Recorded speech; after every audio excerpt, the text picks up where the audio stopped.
বক্তব্য দিতে দাঁড়াই, যখন কেউ বিএনপির কোনো পরিচিত মুখ দেখে তখন রাস্তায় সবচেয়ে বেশি ভিড় জমায় যারা, আমার সামনে উপস্থিত সেই রিক্সা চালক ভাইয়েরা, আপনাদেরকে বিশেষভাবে আরেকটি সালাম, আসসালামু আলাইকুম।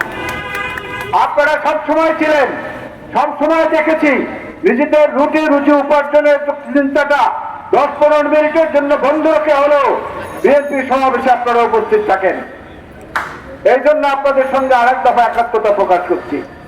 আপনাদের আমাদের সবার মনের কথাই আজকে একদিনের মাথায় ঘোষণা দিয়ে টাকার মূল্য 7 টাকা করে কমিয়ে দেওয়া হয়েছে ডলারের সাথে তুলনায়। এইটার প্রভাব যখন বাজারে পড়বে, আজকে যারা একটি পরিবারে 2 টুকরা মাছ আগে খেতেন এক বেলা খাবারে, তারা এখন 1 টুকরা খান।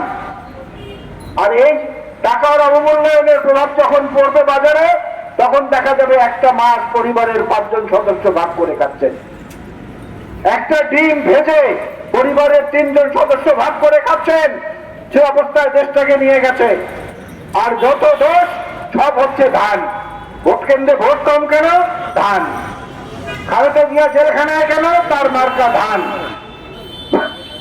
আর বাংলাদেশে সবচেয়ে মূল্যহীন জিনিস কোনটা?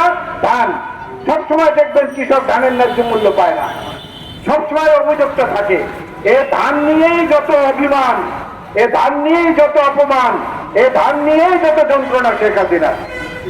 তার বাবা করেছিলেন একদলীয় শাসন, তিনি সফলতার সাথে করেছেন এক ব্যক্তির শাসন। তিনি কখন কোনটা কি করবেন চ্যালেঞ্জ করে বলতে পারি, ওবায়দুল কাদের সাহেবও জানেন না, তার কেউ জানেন না তিনি কখন কোনটা কি করবেন। অদৃশ্য ইশারায় যে ইঙ্গিত আছে সেইটা তিনি তখন করেন।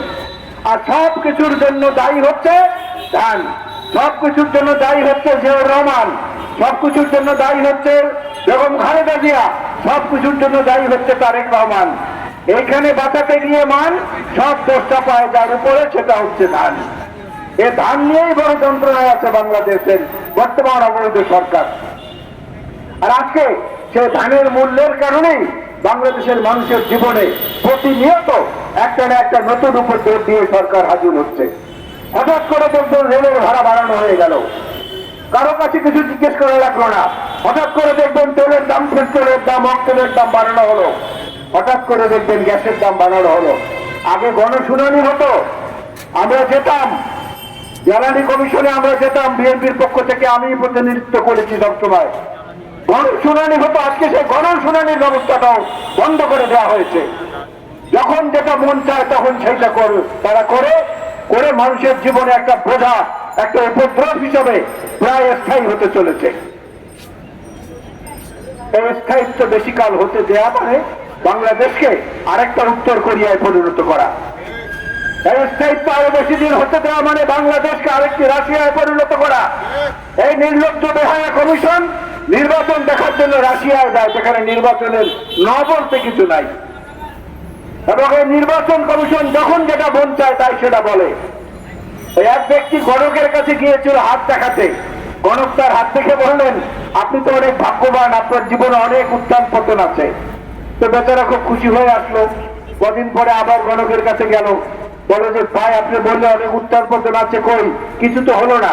বলে কেন, আপনি এখন কি অবস্থায় আছেন? বলে আমার একটা চাকরি হয়েছে, সেইটার চাকরিটার পদের নাম হলো লিফটম্যান, লিফট চালায়। বলে কেন, যে লিফটে একবার উপরে ওঠেন একবার নিচে নামেন, ওইটাই তো উত্থান পতন। বাংলাদেশের মানুষকে এই উত্থান পতনের মধ্যে হাসিনা নামক গণক এবং তার বাহিনীরা রেখেছেন। এখান থেকে মুক্ত হতে না পারলে বাংলাদেশের মানুষের গণতন্ত্র, ভোটাধিকার এবং এই জীবনে খেয়ে পড়ে বেঁচে থাকার যে অধিকার, সে অধিকারটুকু কিন্তু নিঃশেষ হয়ে যাবে। আর এই যে এর বিরুদ্ধে জনগণের পক্ষে সবচেয়ে বেশি প্রতিবাদী এবং জনপ্রিয় কণ্ঠটি হচ্ছে দেশনেত্রী বেগম খালেদা জিয়ার এবং আমাদের দেশনায়ক জনাব তারেক রহমানের। তাদেরকে যত বাধা সৃষ্টি করে দূরে রাখা হচ্ছে, অত তারা নিরাপদ মনে করছে বর্তমান সরকার। এই নিরাপত্তার বেষ্টনী ভেঙে দিতে হবে। এই নিরাপত্তার বেষ্টনী ভেঙে তাদের প্রতিরক্ষার দুর্গে আঘাত আনতে হবে, না হলে বাংলাদেশের মানুষের জীবনে মুক্তি আসবে না। এবং সেই মুক্তির স্বাদ যেদিন আমরা পাবো, সেদিনই কেবলমাত্র আমরা আমাদের এই বিদ্রোহ, আমাদের এই বক্তব্য, আমাদের এই প্রতিবাদ সেদিন পর্যন্ত আমরা চালিয়ে যাব। তার আগে পর্যন্ত আমরা থামবো না। সেই প্রত্যাশা ব্যক্ত করে আপনাদের সবাইকে আজকের এই আয়োজনের জন্য জনাব জাহাঙ্গীর আলম সহ সবাইকে অভিনন্দন জানিয়ে আপনাদের এই দাবির সাথে একাত্মতা এবং সংহতি প্রকাশ করে আল্লাহ হাফেজ। বাংলাদেশ জিন্দাবাদ। নাগরিক অধিকার আন্দোলন জিন্দাবাদ। আসসালামু আলাইকুম।